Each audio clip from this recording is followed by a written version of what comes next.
Hello again, friends, and welcome to my YouTube channel. Please always remember to subscribe, like, and share. I want this information to spread like wildfires.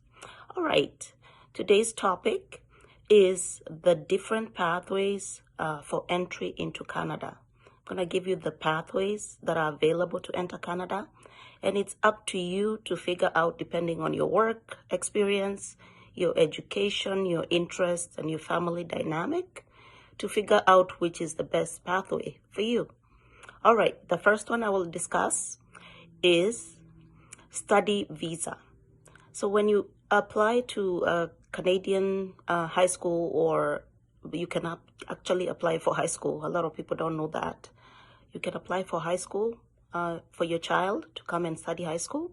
You can apply for college or trade school yourself, or you can apply for university. Okay, that's the first pathway. It's called a study visa.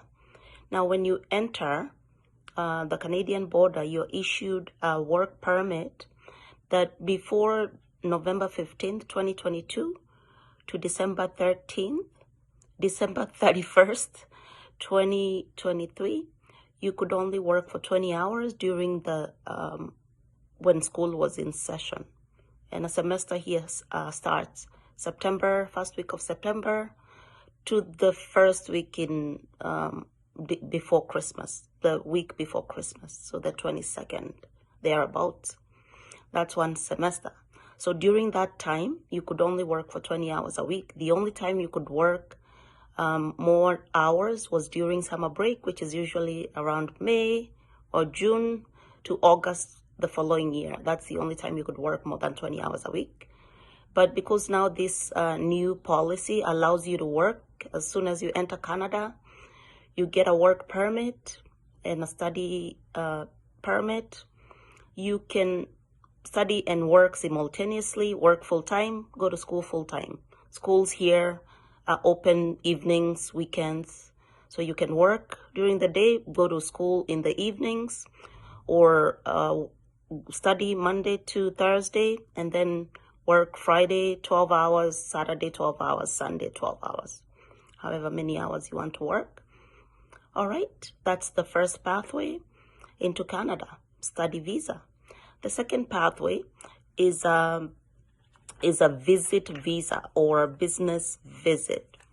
So let's say you had a conference, you're coming for the International Teachers Conference, or the International Doctors Organization that handles, all the doctor organizations around the world. And they usually will converge in each country. Sometimes they'll converge in USA, one of the states, or they'll converge in Canada, or they'll converge somewhere in Europe. So let's say this year it's being held in Canada. So you can come through that. If you belong to the YMCA or the Lions Club, you can always come as one of their delegates to represent YMCA of your country. It allows you to network with other professionals within that organization. All right, that's one pathway. On the same visa, this visit visa, you can visit your relatives or friends in Canada. All they have to do is send you a simple invitation. I, so-and-so, I'm a Canadian citizen or a permanent resident, or I'm a student in Canada. I'm inviting my parents or my sisters, my brothers to come and visit. They can come for graduation, okay? You've come, you're studying, you're graduating. You invite your family and your friends for the graduation. If you have a graduation invitation, you can apply for a visit visa. You can come for baptism or weddings, again, of your friends or relatives.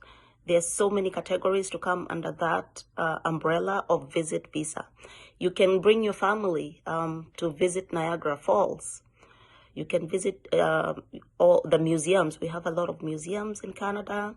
We have a lot of natural phenomenons in Canada. We have sulfur mountains. We have bears. If you've never seen bears and you want to come and see the wildlife here, you can always come on a visit visa. But of course, you have to justify the reason why you're coming.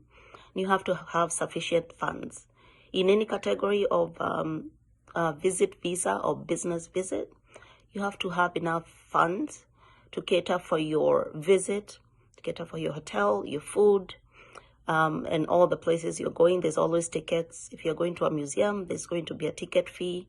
If you're coming for a conference, there's always a conference fee, attendance fee.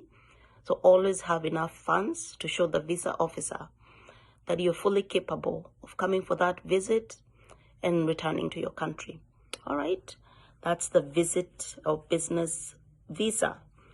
All right, the other pathway is if you have a family member in Canada. Let's say you've been talking to someone online, you guys like each other, and they want to invite you. Of course, they can invite you as a friend or a girlfriend or boyfriend. If you came to Canada and you guys are at that point where you want to marry, they can marry you, and they can sponsor you under what's called spousal sponsor.